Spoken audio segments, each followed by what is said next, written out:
What's up, everybody? It's your favorite Walkman's favorite nerd, and today we are looking at the FansToys Acoustic Blaster, which is on loan to me from Nick the Toy Guy himself, who I usually buy most of my, I always buy all my FansToys through. However, he has recently changed how he's doing business. He now has a website, nickthetoyguy.com. The link will be in the description, and if you put in BSF10 off, you can get a 10% off discount, I believe, and you can also put in free ship, and that's all caps for both. I don't know if that makes a difference, but that's all caps for both, and that should get you free shipping, which is pretty cool. So if you want 10% off or some free shipping, put that in, and you can go to nickthetoyguy.com. Good dude. Always been good to me. This is no exception. This is his copy, I think. He knew I wasn't in on it, but he was like, hey, you want to review it? And I was like, yep. And here it is. So we'll do the reverse transformation because we've already covered the other way with Acoustic Wave, and now both ways will be covered on the channel, which is always a good resource. So if you want to know how to get it into tape mode, check out the Acoustic Wave video. If you want to know how to get it out of tape mode, bloody check out this one. You know what I mean? So we'll go ahead, we'll take a look at the figure, but in order to do so, we have to first take a look at accessories.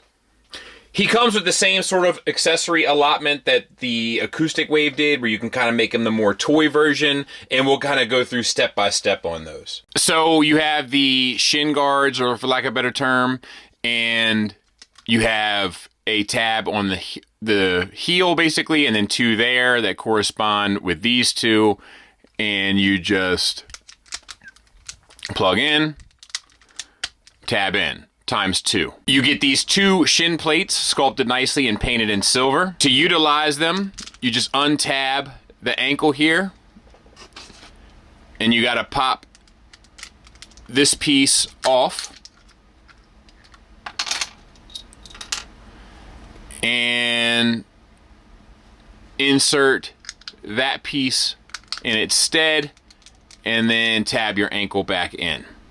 ×2. You get two knee pads, like alternate knee pads, with the pearlescent white, the stripe, and then the red and yellow buttons. Just take your knee, pull it down, remove the white piece, and then insert the new piece and close it in.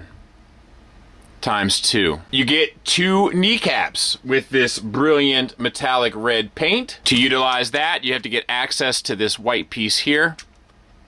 Just get rid of that. Take your new knee pad, insert it on, and you're good to go. ×2. You get two shoulder pads with the onyx paint, silver paint, and then red and yellow accents. Just take your shoulder pad, lift it up, and you need to pull this other piece straight out, which is a little bit of a bear. I'm going to see if I can get a spudger to help.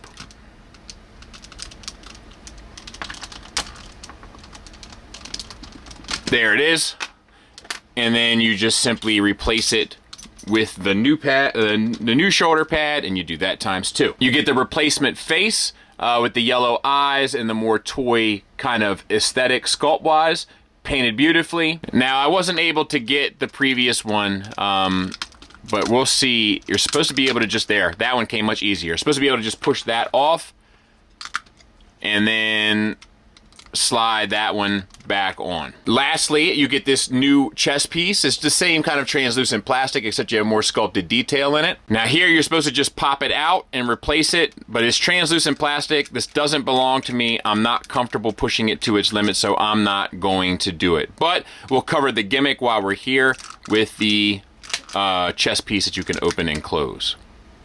You get two cannons, but we'll start with this one, painted with the onyx metallic, as well as that ruby red that just looks beautiful. And then you can extend the back here, and that will very easily plug into his shoulder. He comes with his blaster as well. You can extend it, you can flip down the handle, and you can extend this,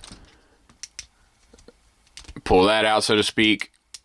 And I want to push this a little bit further, but it doesn't want to come out much further, so to speak. Ooh, I'm not going to break it, but there it is. And he'll hold it just fine by tabbing into the palm of his hand and wrapping the fingers around it. And both of those can be stored in the backpack, and it can be stored there in robot mode or alt mode. He comes with an Energon cube it's just translucent plastic. I think they should have done it in the pink, but whatever. You can take this off and have the kind of open box, so to speak. And then you can attach that to his chest over top of the chrome frame. But it doesn't hold great. I feel like the Soundwave one held better for what it's worth. He comes with Ratbat in tape mode that once again doesn't have a whole lot of the tape detailings, which I miss, but they do it for the G1 cartoon aesthetic. It is a nice 2 shades of metallic purple and the gold chrome. All of that looks fantastic. He also, pardon me, he has a, excuse me, that was nasty. He has a tape deck that you can put him in, close it up, and of course the tape can be stowed in his chest. Voila. So you know I kind of try to wing this, so to speak. So let's see how intuitive it is. Wing up and out. Open, open, claw, open, open, claw.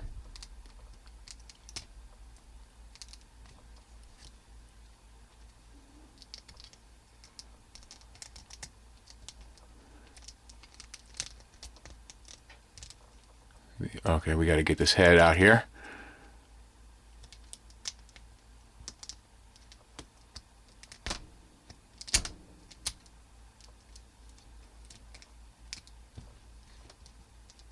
Tucks in, head out. These pieces come up and over. Flip this up.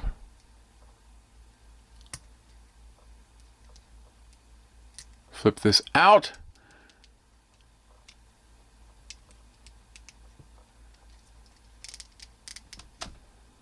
Flip that up. All right, I think that's pretty cool. Flip this up, over, up, flip out the little engine here, and flip over, and I think that's it. Looks like there might be some feet that we gotta secure, so let's see if we can't do that. There we go, little feet. Not to be confused with little foot, because that's obviously a brontosaurus or some such madness. So we don't want to confuse that with a bat. Specifically like this Wuzzle type bat. This part bat, part rat, you know what I mean? Alright. Little tight joint there. That's it. And yeah, so you have your claws here that can angle. The wings can float and flap about, which is nice enough. You have your kind of bits here on the back that can angle, and you can manipulate a taste. And that's all there really is to it. The head can move down, and then you're kind of stuck articulation-wise, but the mouth can open. Really tight joint, but it can open. And you can have it, you know, you can move it up and down, basically. Which I think is ultimately fine. And we'll look at the alt mode, and I think it looks good. It looks very cartoon accurate. Not necessarily for him, because I don't really remember. I've seen Headmasters, which I know is where he's from. But I remember, you know, the same one with the kind of Soundwave, right? Which was very blocky and square, and I think that this does a good job. These pieces can get tabbed in a little tighter than what I have here, but it's not mine. I don't want to damage it, and I think it's good enough for taking a look at it, you know? And these front pieces, I don't know if you remember my Acoustic Wave review, but I had a heck of a time getting them plugged in as well. This one's no different, having the same issues, so... but yeah, I mean, ultimately, I think it's okay. It's a box. It turns into a box well enough. I think the deco works pretty well for it, but we'll cover that a bit more when we get to the robot mode. And there it is next to Tiger Tracks. So, pretty good. All right, so let's get it transformed. Start by opening up these pieces here on both sides, and then you can take this piece, fold this around. It's on a double hinge, so make sure you get it out and around, and then tab it back into the side, and then flip this piece up. And we can do that here on this side as well. Tab it back in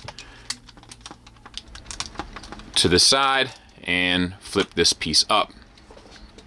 You have a lot of this that just needs to kind of come undone. We can, oop, this part came off. So lift that off first. Sorry about that.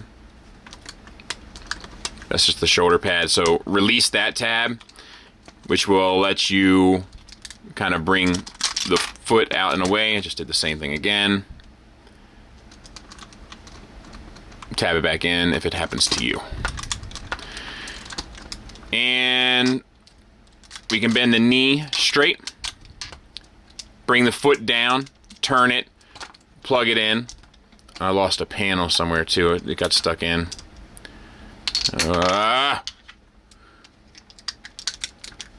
Plug the foot in. There's a tab down here at the bottom. And you can bring this knee pad out and tuck that back in. This piece you need to fold in one piece, not the anime. Bring this all the way down to the other side, collapse that. That sits up against the side of the leg. As for this, you need to rotate so that these two sections connect or line up, and then lock it in place. Same for this side. So we'll bring this down, we'll bring the foot down, swing it, tab back in. Oh, our panel got stuck in again, so we'll remove that. Line that up. Up, the little square goes at the bottom. And then make sure that we have our tabs lined up. And that tab's in. Bring this down. Fold that piece in. Collapse it up against the leg. Rotate the thigh. Bring it down. And then you can connect that lock, locking it in place. You can untab the arms and lock them back in to the side of the body, which will help kind of give you room down here, and then you can just rotate these up. You don't have to worry about the hands or any of that nonsense quite yet. Okay, this piece here comes up, and you can lift up your backpack as well, just give you as much space as possible. Down here at the bottom, there's a little latch. Unlatch that, flip these pieces up. You can flip out your hip skirts here. And then we need to get this entire section up. And it is tight like a tiger. So I might see if I can get a little screwdriver and loosen that up a bit, because it does not want to budge. Yeah, I just loosened it up a bit, and then I was able to slide it up. And then at that point, you can flip down these little pieces here, which will help secure. But you also need to rotate at the hips 180, and you can rotate at the waist 180. And this section, you want to take these white bits, flip them in and up, in and up. Then this piece comes back down. The front bit comes around and latches back in. And then your hip skirts come down. And, oh, we forgot something here in the legs. So open up your kneecap, flip this out, flip that in, then that goes back. Kneecap goes back, same on this side. out, in, kneecap goes back.